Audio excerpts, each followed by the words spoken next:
بسم اللہ الرحمن الرحیم۔ اللہ کے نام سے شروع جو بڑا مہربان نہایت رحم والا ہے۔ السلام علیکم دوستو، یوٹیوب میں خوش آمدید ناظرین۔ آج میری ویڈیو کا موضوع ہے حضرت بہلول دانا خلیفہ ہارون رشید کے بارے میں۔ ناظرین، اگر آپ نے میرے چینل کو سبسکرائب نہیں کیا تو سبسکرائب کر دیجیے گا اور ویڈیو کو اسکپ نہیں کیجیے گا۔ فل ویڈیو دیکھنے کے بعد اگر پسند آئے تو لائک ضرور کیجیے گا۔ چلیں شروع کرتی ہوں۔ بہلول کا نام تو آپ نے ضرور سنا ہوگا، جنہیں بہلول دانا بھی کہا جاتا ہے۔ آپ 5ویں عباسی خلیفہ ہارون رشید کے دور مارچ 766 سے مارچ 809 میں ایک فلاسفر، ولی کامل اور تاریخ الدنیا درویش کے طور پر پہچانے جاتے تھے۔ ان کا کوئی گھر یا ٹھکانہ نہیں تھا، شہر میں ننگے پاؤں پھرتے اور جس جگہ تھک جاتے وہیں ڈیرا ڈال لیتے۔ ناظرین کرام، بعض لوگوں نے انہیں موذب بھی لکھا ہے کیونکہ وہ عشق الہی میں گم اور ارد گرد کے ماحول سے بے خبر ہوتے تھے۔ بہت کم لوگوں کی طرف التفاف کرتے، لیکن کبھی عوام الناس کی طرف منہ کرتے تو حکمت و دانائی کی بہت سی عجیب و غریب باتیں کرتے۔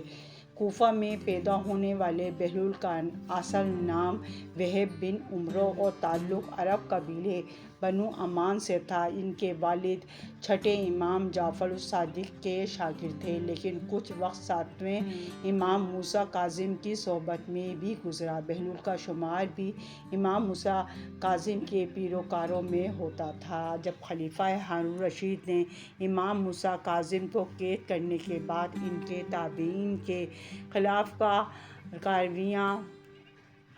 کارروائیاں شروع کیں تو وہب اور کچھ دوسرے لوگوں نے امام سے قید خانے میں ملاقات کرکے آئندہ الہی عمل کے لیے ہدایت مانگی۔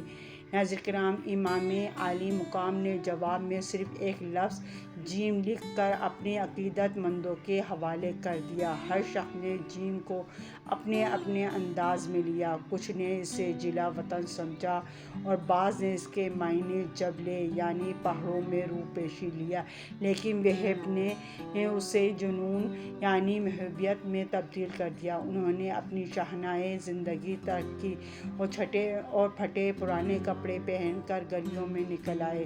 خلیفہ ہارون رشید سے ان کی ملاقات 188 ہجری میں خلیفہ کے سفر حج کے دوران کوفہ میں ہوئی، جس کا ذکر امام ابن کثیر نے بھی کیا ہے۔ بہلول نے ہارون کو جو نصیحتیں کی، ان سے متاثر ہو کر وہ انہیں اپنے ساتھ بغداد لے آیا اور پھر بہلول کا ٹھکانہ بغداد کی گلیاں ہی رہیں۔ بہلول کا مزار بھی بغداد ہی میں ہے، جس کے ایک گوشے میں مشہور ہے کہ وہاں سکھ مذہب کے بانی گرو نانک نے چلہ کاٹا تھا۔ کہتے ہیں کہ ایک دن بہلول دریائے دجلہ کے کنارے بیٹھے گیلی ریت کی ڈھیریاں بنا رہے تھے اور ہارون رشید کی چہیتی ملکہ زبیدہ اپنے محل کے جھروکے سے بڑے اطمینان کے ساتھ انہیں دیکھ رہی تھی۔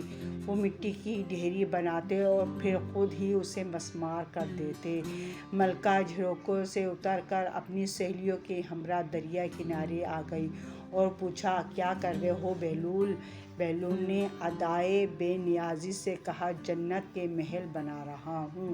ملکہ نے سوال کیا، اگر کوئی تم سے یہ محل خریدنا چاہے تو فروخت کرو گے؟ بہلول نے کہا، ہاں ہاں، کیوں نہیں، میں بناتا بھی ہوں اور فروخت بھی کرتا ہوں۔ ملکہ نے پوچھا، بتاؤ ایک محل کی قیمت کیا ہے؟ بہلول نے بے ساختہ کہا، 3 درہم۔ بعض لوگوں نے 1 درہم بھی لکھا ہے۔ ملکہ کے حکم پر بہلول کو 3 درہم اسی وقت ادا کر دیے گئے۔ ناظرین کرام، یہ واقعہ ملکہ نے اپنے شوہر خلیفہ ہارون رشید کو بتایا، جسے خلیفہ نے مذاق میں ٹال دیا، لیکن رات کو ہارون نے خواب میں جنت کے مناظر دیکھے، جن میں آبشاروں مغاروں کے علاوہ خوبصورت محلات بھی شامل تھے۔ سرخ یاقوت کے ایک محل پر اس نے زبیدہ کا نام بھی لکھا دیکھا۔ ہارون نے سوچا کہ دیکھوں تو صحیح، کیونکہ یہ میری بیوی کا گھر ہے۔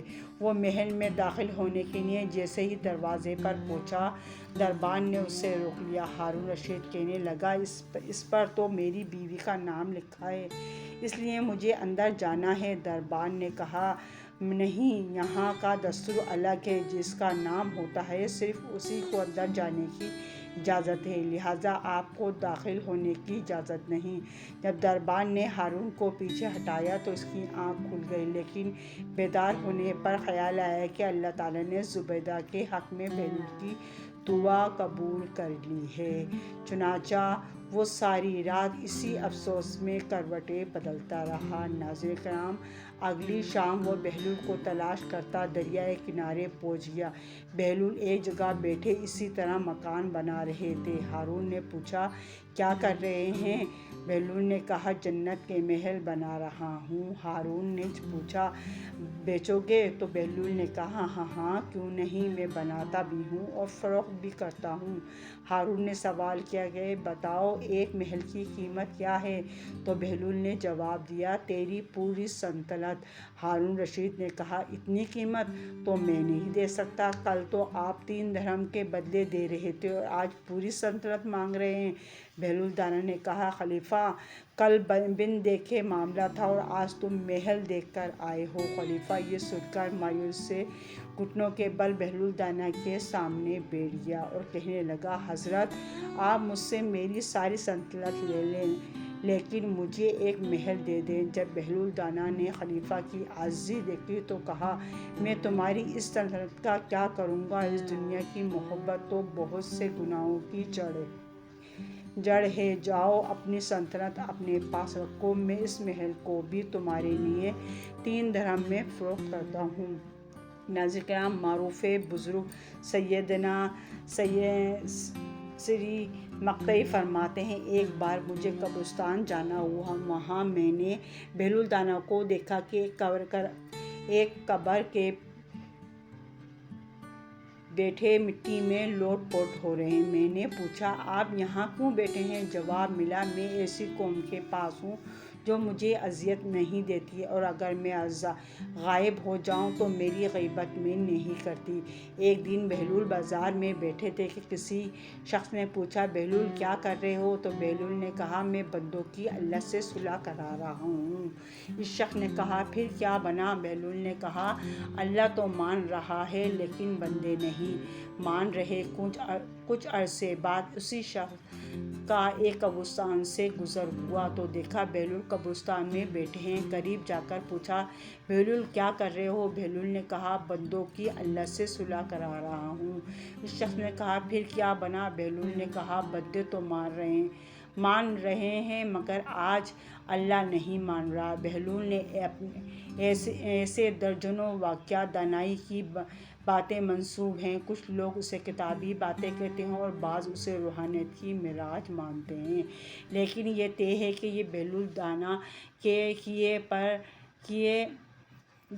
کہے گئے وہ پتھر پر لکیر ہے۔ ناظرین کرام، اگر آپ کو میری ویڈیو پسند آئی تو میرے چینل کو سبسکرائب کریں، بیل آئیکن پر آل کریں تاکہ ہر آنے والی ویڈیو کو نوٹیفیکیشن سب سے پہلے آپ کو مل سکے۔ اللہ حافظ۔